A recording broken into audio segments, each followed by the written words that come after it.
All right, everybody. Welcome back to the What Can Jesus Do podcast. Today, I'm sitting down with a good person of mine. Very special guest. I guess you can say a very special guest. This is my big little sister.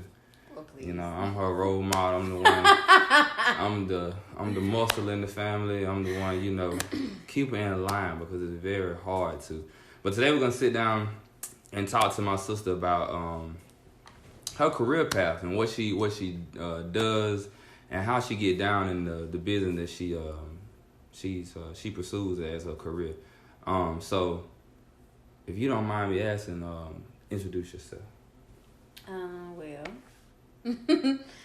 My name is Larecia Simmons. A lot of people know me as Reese. And I mean, You don't know what to say. I mean, yeah. She lost. Yeah. Okay, so one of my first questions to get everything started, because what career path did you actually choose? And we're talking about your career. Meaning like where I'm working now. What do I do now? Yeah, what do you do now? So I work as a safety specialist for a medical technology company. Mm-hmm.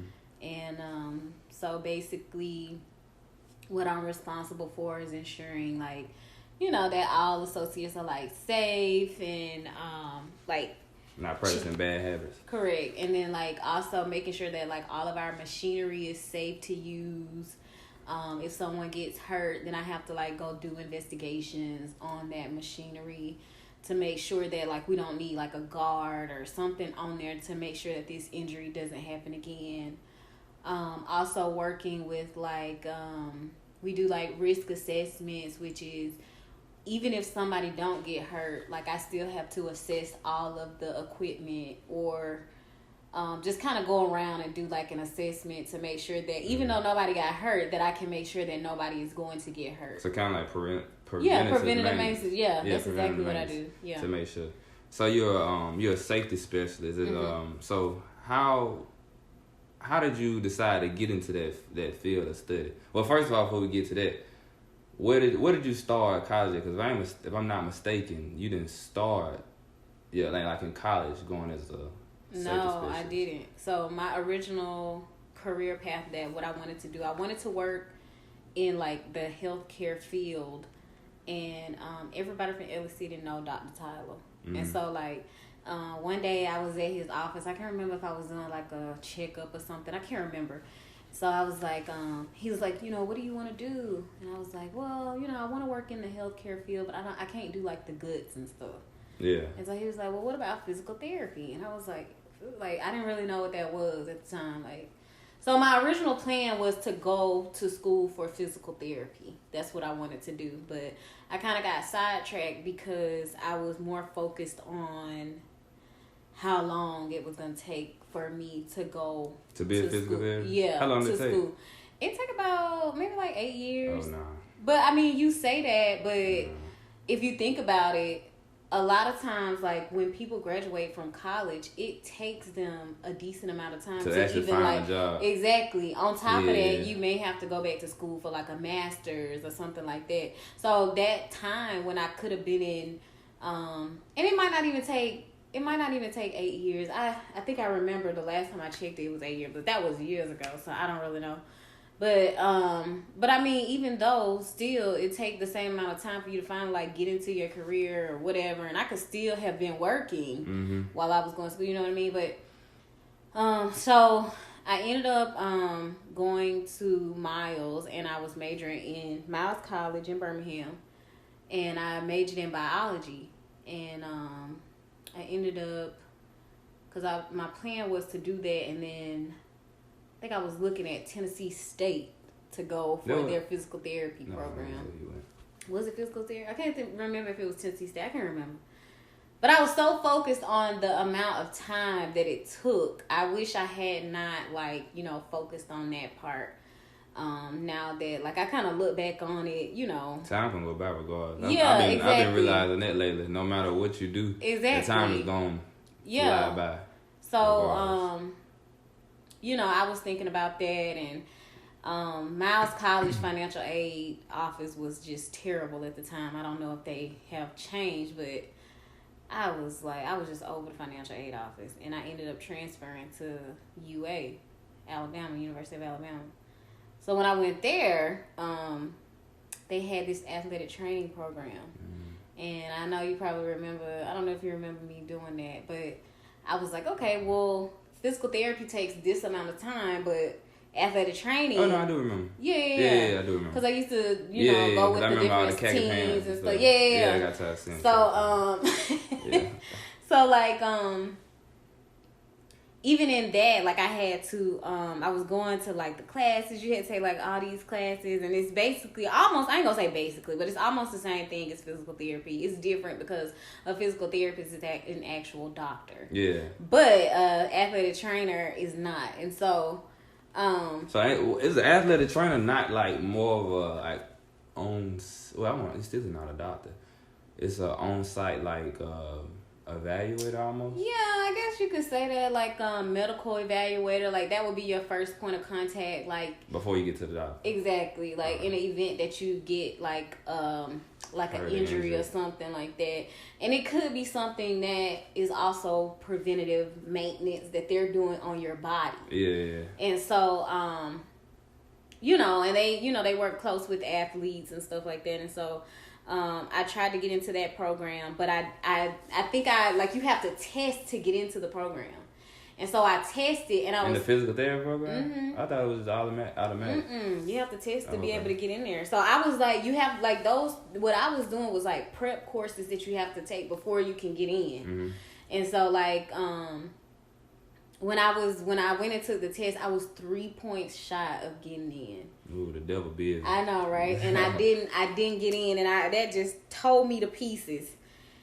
And so I was like, if you don't get in, you have to retake those classes. You gotta pay every time too? Yeah, what you mean? So what's the price to somebody that's think they might want to do a physical therapy? So they kind of have it in their mind.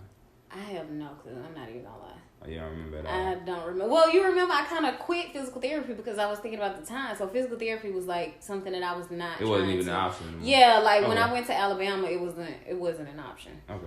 And but when I was doing the athletic training program, like once you take those classes, you have to retake them again in order to get back, like to test again. Hold on. So you can't just retake the test. You gotta actually retake all of the classes. It was certain classes that you had to retake, and not all of them, but even still, you had to wait a whole year before you could test again. And it would be smart to retake the classes because you would forget. So yeah. So you know what I mean? You get the knowledge back. Exactly. Okay.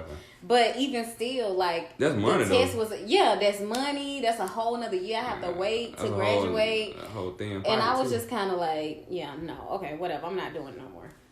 So, when you're majoring in athletic training, the college, which is like, the program at the school, the college that it's in is inside the Human Environmental College, Human Environmental Sciences College. And so I was just like looking like, what the heck can I do with this degree? Like, I ended up graduating with a degree in general studies within human environmental science. Like, it wasn't just general studies college, like, just a regular. It was inside human environmental sciences. And so within that, I took different classes like research, studies, nutrition, and I think with the general study, it kind of just gave you a different, like, a taste of each area that was within that school. Yeah. And I was just like, I don't know what I can do with this career. Like, I don't know what I can do with this degree. And I was just like, when I graduated, I was just searching. Like, what can I do with the human environmental science degree? Also, another thing, human environmental science degree is a program that, to my knowledge, is like a specific program that's at Alabama. Like, this isn't like a common degree. Like, this isn't like... So this is kind of like something they only... kind of created. Yeah. For the school. Yeah, for the school. But they have like so many different things up under human environmental sciences. And so, I was like, what can I do with this degree? And I ended up looking and I saw this thing called health and safety. I'm like, what is that? Like, I didn't know what it was. And so I kind of started like looking into it, and it was talking about like how you ensure that, you know, your associates are practicing healthy habits, safe habits, making sure that they're like doing things safely, and so like the preventative maintenance. So what could be the go with that? What could be some like safe habits that you would be like teaching on the job to be not teaching, promoting too on the job? So I guess I could kind of go with some of the things that I'm doing like right now. So wearing your safety goggles. A lot of people don't wear their safety goggles, and so that's one of the safety things that I promote. Wearing your safety shoes, making sure that associates are wearing their safety shoes. Composites. Yeah. So making sure that they're wearing their safety shoes. Also promoting like when COVID was big, going and getting tested, making sure that wearing your mask, making sure that if you're feeling sick, do not come to work. Also promoting like if you get hurt on the job, let's say that you trip or you see like a spill on the floor and you slip on the spill, but you don't get hurt. Well, you need to report that, because just because you didn't get hurt don't mean that the person behind you won't get hurt. So those are like some of the things that I'm like promoting now at like my current job. And then like I throw like these little engagements that are kind of like to promote building a relationship with the leadership and the lower tier associates, because a lot of times I play like the middleman, between them. So you basically like bringing them together. Exactly. Okay. So with these engagements, what I do is it allows for the associates to have conversations with the leaders, like our site leaders or different managers in the building that they might not report to this manager or this supervisor, but I'm encouraging them all to like talk and have conversation with each other so that we can be comfortable with each other. And so if something does happen or if they see something, then they'll feel comfortable reporting it to them. Exactly. Instead of just letting it go because, they ain't gonna do nothing anyway. Yeah, that is a miscommunication with the people, especially like on jobs that I've been at. You sometimes would rather not talk to the people that you see walking by that's up higher because you think that they don't care nothing about like that. They just here for the money. Exactly. So that kind of brings everybody together. Exactly. Yeah. Okay. And so like I play like that middleman person who is like a coordinator who helps to build that relationship between the lower tiers and then the higher tiers and even those in between. Like sometimes those supervisors who are not managers don't feel comfortable talking to the site leader and stuff. You would be surprised because they, and then a lot of the lower tier associates think that the supervisor should feel comfortable talking to the site leader, but they don't. Like, it's just, that thing where you got to learn how to help build those relationships. And so I throw like little raffles. I throw like these little things where they should come by. Like the last one that I did before I left was what was it? What was November? Oh, it was a trivia. Mm-hmm. And the trivia was that you had to, it was about proper lifting. So the proper technique to lift something. Exactly. Okay. Yeah. So the trivia, you could do the trivia or you could go to one of the site leaders and they had like these little passes that you could win 2 prizes if your name is pulled. It was like a raffle trivia thing. So if you answer the trivia, your name get put in a bowl, but you could also go to the site leader or one of the managers, any of the managers, and talk to them and then demonstrate proper lifting, and then you could win 2 prizes instead of 1. Yeah.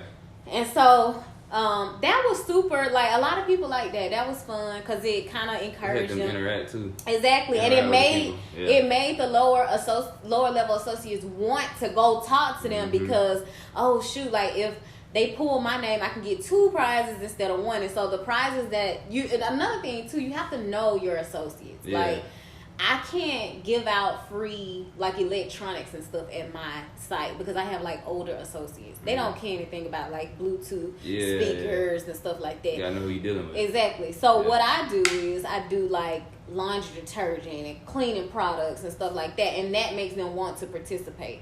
Oh. Yeah, so those are just kind of like some of the things. You have to get like super creative. Yeah, keep everybody intrigued. Yeah. So you realize that you didn't want to do physical therapy anymore. Then you start learning about the health and safety. Yeah. So after you learned about health and safety, what route did you take then?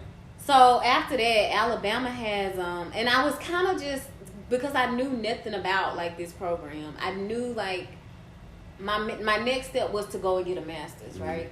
So one of the things, I am not a good standardized test taker. Like the ACT and crap like that, I am not good at that. And so I went and took the was it the ACT? No. What's the one you have to take to get into college? I mean to a master's program, do you know? Me? Yeah. To get a master's? I can't remember. Yeah, I can't remember that test. But I was like, oh, the GRE. I didn't know what that was. So I was like, I went into GRE one time and it was like terrible score. I can't even remember what it was, but it was not enough to like get me in no college without being like, I actually, so this is what I did. After that, I went and applied. Alabama had a graduate certification program. Yeah. And that's not a master's, but me, I didn't know that. Like, I thought that it would be good enough for me to, you know. So I go and I do this whole little 2-year program. I get the certification. And I'm still not getting hired. Like, I'm not getting hired, but I didn't have, like, any internships or anything. And internships are important, y'all. Yeah. Volunteer. Do internships. They are important. They look good on your resume, and they help open so many doors for you. Also, you're networking, like, within your field. And so, like... It's not about what you know. Like, it's not about what you know. It's about who you know. It's that's been opening doors for me like crazy. Exactly, right? About people that you know. And so, like, I didn't have like any internship. I was applying for jobs and stuff, and so and nobody was hiring me. Like nobody would even like talk to me. Like it was like not even a question. Yeah. And so they're looking at no experience. Exactly, no experience. And the only experience that I had, like when I was on campus, I was involved in like some clubs and stuff, but it wasn't really like catered to health and safety. Yeah.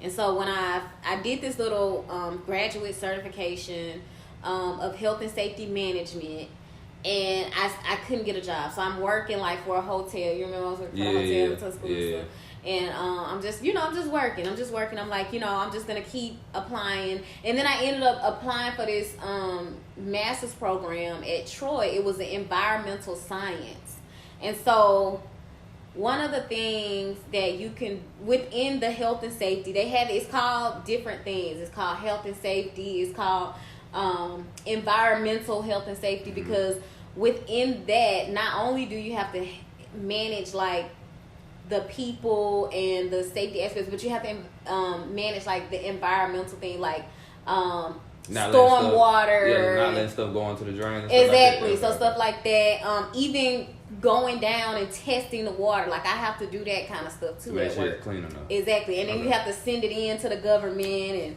like your reports and all kind of stuff. And so that's also another part of like that you can do. So I do that too. So I ended up going to a master program at Troy that was the environmental science. Well, online?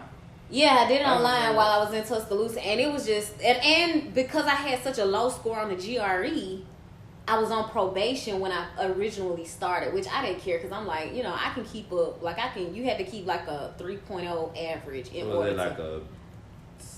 What is that? What's a 3.0 average? What they equal like? It's like a B average. Yeah. No, it's like a B average. Yeah, let you know not to trust. No, it's like a B average. That's why I got my trade. And some stuff, just ain't for me. And so like, I didn't like what I was learning was like environmental policies and stuff. Like, environmental policy would be like recycling and the emissions going out into the stuff that's basically being released to the environment. Yeah, so stuff like it was environmental policies.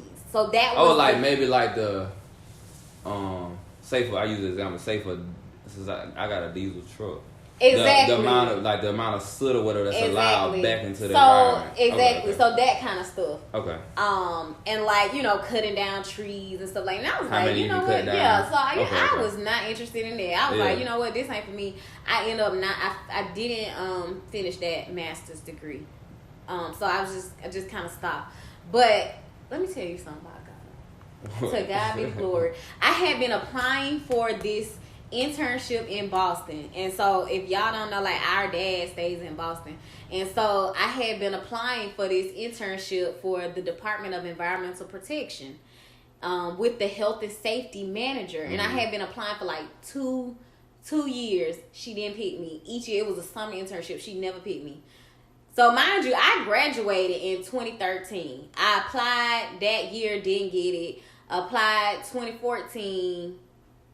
No, I didn't apply 2013. I applied 2014, 2015, both summers, didn't get it. 2016 came, and I applied, and I finally got the 3 years internship. later. It took me 3 years, y'all. So that's, you know, you gotta wait. Exactly. Sometimes you gotta be wait. patient, y'all, because it took me that long. Like, all this time, I'm working at a hotel. Like, I'm literally, like, not making no money, not working in my career field. Like, take time sometimes. Exactly. Yeah, you just have to be patient.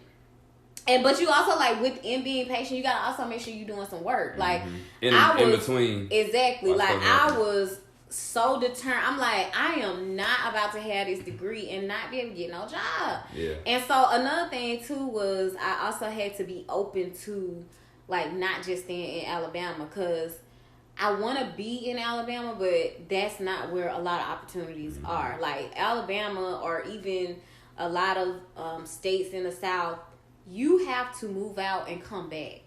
So basically, within certain degree fields. In mine, for example, I had to move out, and I plan on coming back soon. But right now, at that time, I was not, like, I couldn't be like, oh, I don't want to work here, I don't want to work there, I just want to work right here in Alabama or Georgia. Nobody was giving me a chance. Yeah. And so when I finally, because I was not just applying to her, I was applying everywhere. Man, ain't nobody taking a chance. Nobody was taking a chance on me. And so, like, this lady, she finally gave me the, like, literally didn't even, like, interview me or nothing. She just emailed me back and was like, you got the internship, and here it is, you need to be here at this time. And man, I was so happy. And then that's when we ended up driving up that summer, you remember? Oh, so that's what that was? Yeah, that's what that was. I had got an internship. Oh, I thought we was just going up there just because. Oh, no, I did know that. Yeah, I did know that. Yeah. Okay, I'm tripping. Yeah, okay, I did know that. Yeah. So sometimes you gotta do what you gotta do too, because some people don't realize that. Because how many hours it is. So, because people don't know that sometimes you have to do what you don't want to do to get to where you want to go. Don't know. I don't know if they don't know that. I think, well, yeah, that's true. They might not know it. But I also feel like some people ain't really willing to do it. Yeah, like, you know what I mean? Go through and you got to get uncomfortable. Like, you ain't going to never be able to grow or progress if you don't get uncomfortable and you still stuck in, like, your comfortability. Yeah, comfort like, you know zone. what I mean? Like, your comfort zone. Like, you're not going to grow in that comfort zone. Like, you're not going to be able to expand and become something that Imagine. Because you in this bubble, and if that was the case, then you would be that bubble. Yeah. And so I did that, and then when I moved up there, let me see. I moved up there, and then, you know. Oh, yeah. Okay. So I moved up there. I did that internship for the summer, but I was also working, like, downtown as well. No. I was working at this place that had, like, the offices on the inside. I was, like, the secretary. Okay. Yeah. That's what I thought it was. And so I was working there, but I was also, like, getting bored. So because I would go into the internship at, like, I would have to be there at 8. Mm-hmm. And so, like, when I got off there, I would go to my other job, and I would go in there at 12. So my internship was, like, from 8 to 12, and my job was, like, from either 12:30 or 1 until maybe 5 or 6. Yeah. And I would go home. But one of the issues was I used to have to ride the train, and it would be so packed. So I was like, I didn't even want to get on the train. It's summertime though? Yeah. Oh, so it wasn't cold yet. No, it wasn't called yet. And so, like, it was just like, I was just like, I didn't want to get on train. It was just so many people there. So I ended up getting another job. Yeah. And I was working at this little department store. And I would be getting off there maybe like 9, 10 o'clock. Yeah. So I was like working like I was out like 12 hours, like working the whole summer. And then when my internship ended, I didn't immediately get a job after that either. Yeah. And so that was tough because I'm just applying everywhere. Like anybody that would take me. And the first job that I got was this place in Vermont. It was a manufacturing company. I can't even remember. Vermont, the state. What you mean? You go to this? No, I didn't. But I took that. I accepted the job, and I was gonna move. But one of my issues was, I was also like, I was helping out at home too. Yeah. And so I had no money to move to Vermont. And Vermont is expensive. First of all, we don't know nobody. Dude, at that point, I did not care. I just needed that experience. And my plan was to only be there for maybe like a year, and then I was going to move. But I had no experience. Like, nobody was giving me a chance. And then finally, like, I ain't going to say finally, I applied for the job. I had told them I accepted it. And then it just was taking so much for me to, like, make this happen. That's how you know it. Exactly. I was like, you know what? Yeah, it ain't meant to be. I'm gonna have to you gotta force it. Exactly, because what's from God is gonna come easy. You know, and so I was just like, you know what? I just ended up calling back, telling them I can't take it, because I was having to like ask people for money and stuff. And I was like, you know what? I'm just gonna keep applying, because I think at that time, like, I was comfortable. Like, I ain't gonna say I was. I ain't gonna say I was comfortable, but I guess the way that I was feeling with this position, and I was like, I'm gonna be in Vermont. I don't know nobody out there. I'm having to like put these puzzle pieces together, and then if I borrow money, I'm gonna have to pay that back. So technically, I ain't even gonna be working for myself. I'm gonna be working for somebody else. Exactly. So I was just like, you know what? Yeah. Not gonna take it. So months went by, and I was applying, and I had a friend, Brittany. Shout out to Brittany. Her mom worked for the county in Georgia, and so she was like, why don't you go and apply, like, look on there and see if there's some jobs on there. And she was like, you could put my mama as a reference or a recommendation or whatever, reference person. And her mom was a sheriff there. Yeah. And so I'm like, okay, I'll try. And no, this is for the state. Oh my gosh. So she told me to apply for the county, but I applied, and I think I was applying for like the police department or something. And it just didn't work out. But I ended up looking on Georgia State thing, and they had a position for environmental specialist 1 position. And so within that position, what I would be doing is like the health inspections, going to restaurants, doing inspections there, assisting with like the rabies program. So basically, you were the person that when you work in a restaurant, we see you come in, we take our Yeah, that's me. That was me. That was me. But I also like that. Yeah, that was me. But within that position, I didn't feel comfortable with people like feeling like that. So I had to work on exactly. And so I had to work on like, even that, and building relationships with people at these restaurants, at schools. Also the tattoo program, we were over like getting that established. Even when like the tattoo parlors. Yeah, that is safe. Yeah, okay. Yeah, so they would have, well, mind you, this wasn't like a health and safety position. This was an environmental specialist. But they did health and safety things. Like, they did that stuff. And so, even if you wanted to like start a new restaurant, like if you wanted to build a restaurant, you had to bring your blueprints to us, and we had to evaluate your blueprints to make sure that the sink is where it needs to be, and it's not this far. Exactly. And you had to I was responsible for doing that. Even like pools. It was this one place that had a pool that they was trying to install, and I had to go over the blueprints for that, and it took me forever to do that one because. Why you ain't call me? I got you on the blueprints. Yeah, anyway. I got you on the blueprints. So even with like installing sewer systems, like the septic tanks, Yeah. We was responsible for going back into the environment. Exactly, like going into the environment, but we was also responsible for making sure that it didn't come in contact with the water, and so making sure that it was properly this separated. Exactly. Okay. So making sure that it was this far away from the house, this deep in this type of soil, all kind of stuff, and so I did that a lot too. So a lot of people knew me for doing the health inspections on the restaurants, but I was also responsible for doing some septic system installations as well. Yeah. Or if you had to like get one replaced or something like that, we had to make sure that we go out and inspect that. Yeah. And so I was doing that too. So that was the position I applied for. So I applied for it. It was in Georgia. And I remember I had to come down for an interview because they wanted to interview me in person. I had to come down from Boston. And do you know I missed the flight? I missed the flight to get to the interview. And so I had a call with, at the time, the manager who was over that department, and I called him. I'm just boohoo crying. I'm like, oh my gosh, like I missed my flight. I'm not gonna be able to make it. And he was so cool. He was like, no, you're fine. He was like, it's okay. Let me try to see if I can come up with something when I go into the office the next day. So I called Daddy, and I'm just boohoo crying. And Daddy books me a flight and send it to me. He was like, hey, here you go. Gone.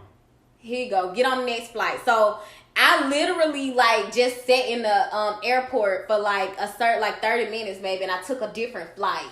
So thank you, Daddy. So after that, I called the manager back, and I was like, oh, my daddy bought me a flight or whatever, and I went down to the interview. They loved me, and then they hired me. I want to say, I can't remember if it was that day or if it was the end of that week. I can't remember, but they ended up hiring me. Yeah. So I worked there, and I actually really loved that job.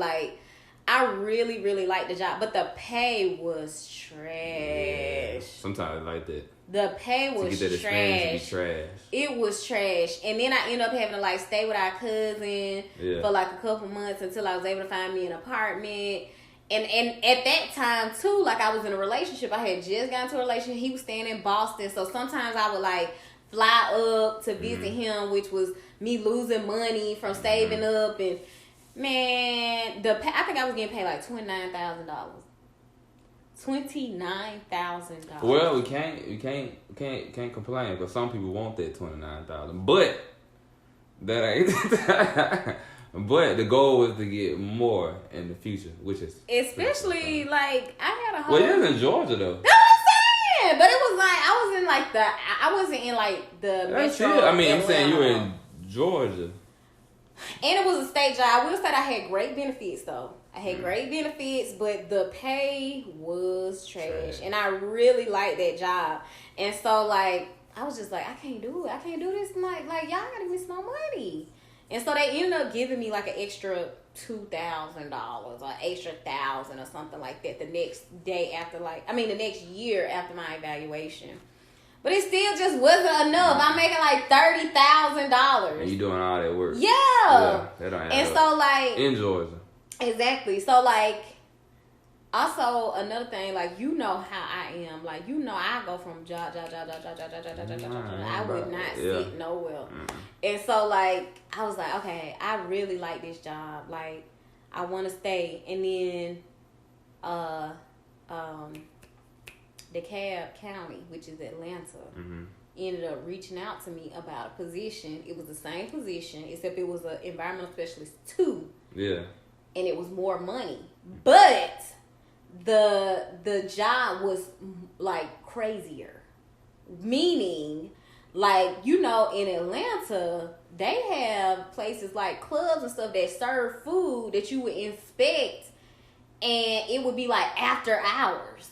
You might be going there in the middle of the night. Yeah. Inspecting their food. Yeah. While they party. Yeah. Which that's when you want to go in when you catching them on you catching them in the moment, when they out working and stuff. That's when you want to go. Yeah. And I was just I don't know, but it was more pay, and so I was I don't know, I'll consider it. And I thought it was something that they just sent out to everybody. So I asked the lady who I was working with, I was like, did you get an email from them? And she was like, no. And I was like, oh shoot. So they was in the system. They was looking at me. They saw like my work and stuff.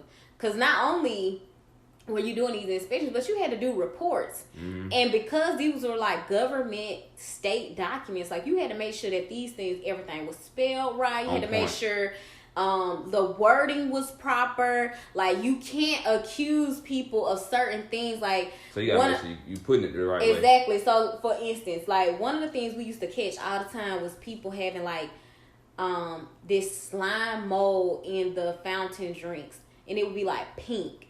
And that's because they weren't cleaning them. So we would take this little alcohol swab and like go up in the thing and wipe it, and it had like black and pink stuff on it because they weren't cleaning it. And so we couldn't call it mold, which we knew that's what it was because we didn't have it tested. Yeah. So we would have to say slime mold like substance. Because you can't tell the accused until you prove it. Yeah.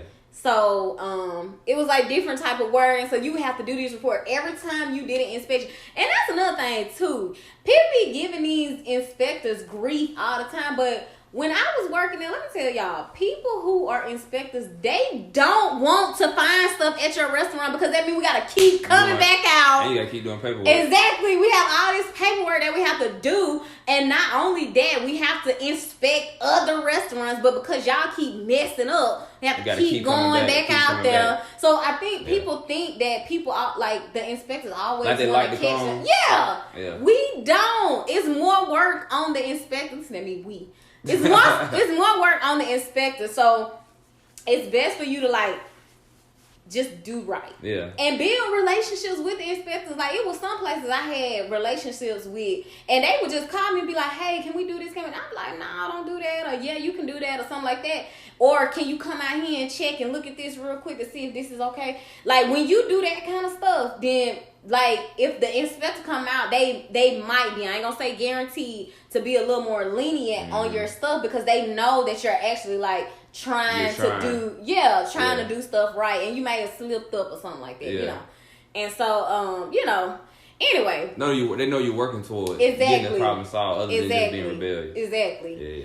And so after that, I ended up I didn't apply for that job, but I ended up I was a year and a half at this job for the state, and I was just like, I just can't, I need more money.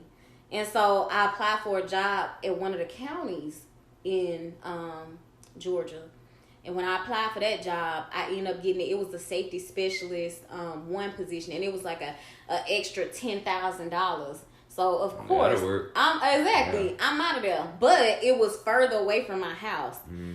And you know, at the time, I'm working on being a better me. But at the time, I could not get nowhere on time.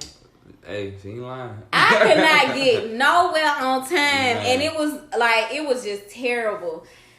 And I did a good job. Like everybody at the job liked me, but the manager at the time, he acted like he liked me, but he was trying to leave, and he ended up trying to fire me, and so after my year, he was definitely a hater. But I mean, hey, he had calls because I was being late, right?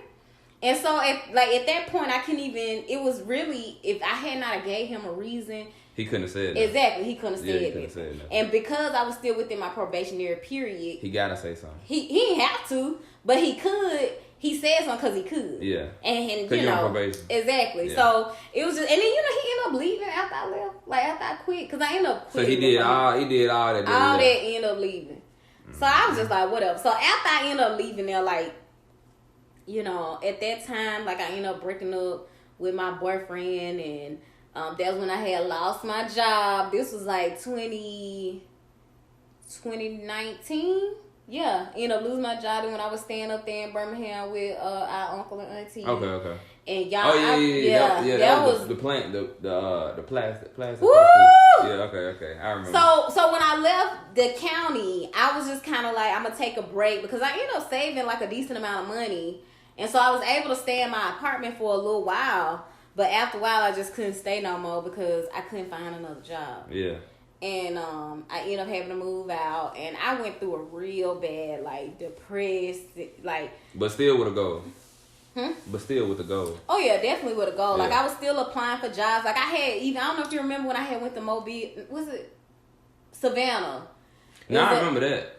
It was a company that was interested in me, and I had drove down there, interviewed, and they liked me, but they ended up giving the position to somebody within the organization.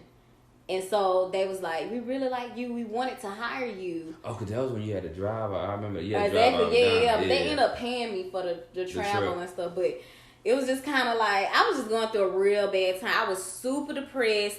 Like, I was gaining weight like crazy because I was just, like, not doing anything all day but sitting in my room, either, like, crying. Because at this time, I'm also going through a breakup, right? Yeah. So, like, I'm going through this breakup. I don't have a job. Like, I was having issues with the family, too. And so, it was just a lot going on for me at the time. And I don't have a job. Like, I need money. And so, I ended up starting working at that plant. I think I did that for a week. And I don't think it lasted long at all. I was out of there because no. Because my initial plan was to go in there, work, and see if they had a safety position. You was on night shift, too. I was on night shift. It was, oh my gosh. I don't recommend it. Unless you got to do it. Now, if you got to do it to get by, you got to do what you got to do. Because I worked at night, but I made sure, hey, I got to go. So the people on night shift where I'm at, don't think I'm gonna be here that long. Please don't. If I'm here, I'm working my way to the day shift or out of here. Out of here. But so yeah. I was working there, that didn't work, and so I ended up getting a job at the bank. Okay. So at this time, when I got the job at the bank, like I like working in customer service because I worked for a phone company for a couple of years. You remember I worked for yeah. So I worked for them for a couple of years. And I really enjoyed like customer service. And so when I started working at the bank, I loved that job. And so my plan was to work for back office operations. Like I had a whole plan. I was like, I'm out of health and safety. Like I'm done. And so my mentor now, who was working with me at the county, we end up, I think he called me or some kind of way we ended up talking. And I was like, yeah, I'm just done with health and safety. Like, I'm just, I'm over safety. They don't call it health and safety. They usually just call it safety. I'm just like, I'm done with safety. Like, it's just, I can't. It ain't it. Exactly. I feel like I did all this hard work and it's not, like, paying off. He was like, what, like, don't give up. Don't give up on it. And I was just like, man, nah, I'm kind of over it. He was like, please, just don't give up. Like, if anything, just kind of still be open. This was right before COVID, right? Mm-hmm. So, COVID happened. I'm still working at the bank. And I'm making decent money. You working at the bank during COVID? Yeah. When it started, I was working at the bank. And I was making decent money because at this time I'm staying with... I was okay. Yeah, because I'm staying with mama at this time. So, I'm paying her like chump change for rent and stuff. Rent. Like, I'm just giving her money for rent. But it's nothing compared to what I was already, What she's already paying. So I'm just like, I'm just going to save up my money. And I was actually in the process of preparing to buy a house. Like, I was done with safety. And, like, one day I get this email from Amazon. And they're like, hey, we want to interview you for a safety position, right? And so I'm like, I don't even remember applying for Amazon. Now, mind you, I applied for Amazon. This is the beginning of 2020, like March, February. That's when COVID really started hitting. Mm-hmm. And so I applied for that position in 2019 in the summer when I had lost my job, right, for the county. They just now hit me up. And so when COVID first started, Amazon was booming. Because of online. Exactly. And so they hit me up, and I'm like, man, I'm over it. I just hear what they gotta say, right? I talked to them, and I'm like, dang, they end up giving me like a real decent, like the amount of money that I would have been making was like $20,000-$30,000 more than what I was already making. So I'm like, that's a bit. Exactly, right? Yeah. So I'm like, okay, I'll take that. I'll take it. So I move up to Boston. I'm working there, but I'm working night shift too, right? And the job was okay. Like, it was straight, but they put a lot of pressure on you because you have, like, a lot of, you have a lot of work. It's Amazon. Yeah, so it was a lot of work, but it was super helpful because it helped me learn. Like I learned a lot. I ain't gonna lie, like you did I did not, company. You did with one of the biggest companies. Exactly. And so like I to this day I really honestly don't like that company. But I will say that I learned a lot and it helped like push my career into that extra what I'm like even now, right? So I think I stayed there for like I was working there for like a year, but I was still through all of this, I'm still dealing with this depression that I'm like going through and this breakup and everything, and I was just kind of like, you know, just kind of going with the motion, really. Like I was like a zombie at work. Like I would go to work, I was just like, I didn't like my job. Like I was just sad. Like, you know what I'm saying? Like, and you know what was going on with us at the time. Like it was just a whole bunch of family stuff, whole bunch of personal stuff going on. And then I had some family stuff going on down here. I had family stuff going on up there. Too much at one time. It was just a lot. And so I ended up seeing like a therapist. And that was super helpful because I ended up like, you know, getting like a lot of information from her. She helped me a whole lot. And so after that, like I ended up leaving Amazon. Yeah. And when I left, I was like applying for new positions, kind of like everywhere. But I was at the point in my life where I know God gonna provide for me, right? Yeah. Like He's gonna come through with God. Exactly. And so he literally, like I literally had to be broke down to where, because even though I'm going through this depression, like I know my family there, like I knew y'all was there to help me, like, you know, I knew like all my friends was there to help me, but also like when you depressed, like you don't want to like intrude on people, like you know what I'm saying, like you feel like it's a burden on people. Because honestly, people really don't know how to help you because you don't know how to help yourself, you don't right? know what you want. Exactly. Yeah. And so, like, I was just kind of like, one night, I just would be, like, in my bed, just crying, just, you know, sad. And I just finally had to just surrender to God and just, like, it's nothing I can do. It's nothing I can do. Here you go. Like, but and I woke up, and I was just like, you know what? At this point, I'm going to apply for positions, but I'm not going to just apply for money, right? I'm going to do... Exactly. Yeah. I'm going to apply for a purpose, and if I want to do it, then I'll do it. And it don't even have to be health and safety. I honestly, at that point, was considering going back to school for physical therapy at the time, because I'm like, you know, that's what I really initially wanted to do. And so, like, even in my career, one of the main things that I've always wanted to do is just help people. Yeah. And so, I was like working, I was going to the gym every day. Like I was like, you know, cause I didn't have to work. I was just, you know, I had started doing a little bit like graphic design stuff, and I had made like a little schedule of what I was going to do like every day and stuff like that. And so I was just, you know, kind of zoned in my zone. A couple people had been like hitting me up for like safety positions on Indeed, but I was just kind of like, you know. And so it was this one company. It was crazy because it popped up in daddy email. So they been reaching out any kind of way. Well, some kind of way. He ended up getting the position sent. You know how when you sign up for like them different career places that have like all these job listings and stuff. They send you jobs according to your resume. And for some reason, they sent him a safety specialist job. And he sent him, he's like, ain't that what you do? And I was like, yeah. So they sent it to him. Yeah. Not for you. It wasn't for me. Okay. It was to him. And he was like, he don't know why they sent it to him. Yeah. What can Jesus do? Exactly. Amen. And so he was like, he don't even know how he even, like, why he even got it. But he was like, ain't this what you do? And I was like, right on time. Exactly, right? Yeah. And I was like, yeah. So I ended up applying for it. These folks called me, like, the next day, right? Yeah. And so I interview with them and I'm talking to them, but I'm telling them too, like, also once you get into a point in your life where you like applying for jobs with a purpose, it ain't nothing nobody can tell you about no money, no nothing to get you to come unless you feel like that company is for you. And you interview them just like they interviewing you, because right? You don't want to go in here with it. Exactly. Like I don't have to have this job. Like Y'all need me, I don't exactly. need you. Yeah, at this point. Exactly. And so that's how you get, right? And so at that point, like when I went in and they interviewed me, they asked me questions, but I also had like 5 to 6 questions for them. Like, why you working for this company? Why you still here? What about this company make you want to stay? Because that was one of my biggest issues. Like, I want to be able to stay with a company.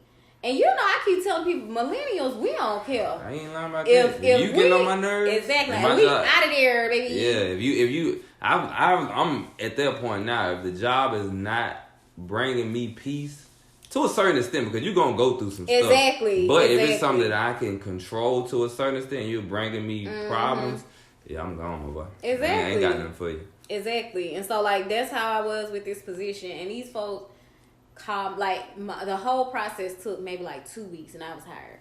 Doing way better. Doing way better and really, like, enjoying the job. Like, now I feel happy. Like, and you know, you don't realize what you got, or it's almost like, okay, all that stuff in the past, it was worth it now because look at what I got now. All like, the you know struggles, all the growing pains. Exactly. It's almost like you couldn't see it in the past, and it's like I didn't even know about this company. Like, it's a lot of people that I even tell about this company and they don't even know about them. Like, this is one of those companies that is kind of like in the background, like, you know, making everything happen. Exactly. In the shadows. Yeah, exactly. Yeah.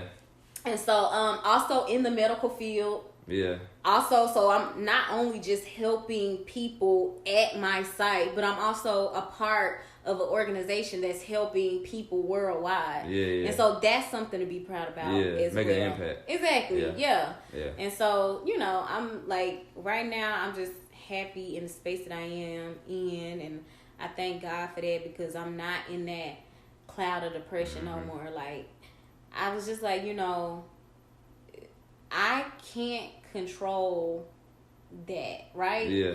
Only thing that I can control is me and my body and my thoughts. I can't control other people and what they do.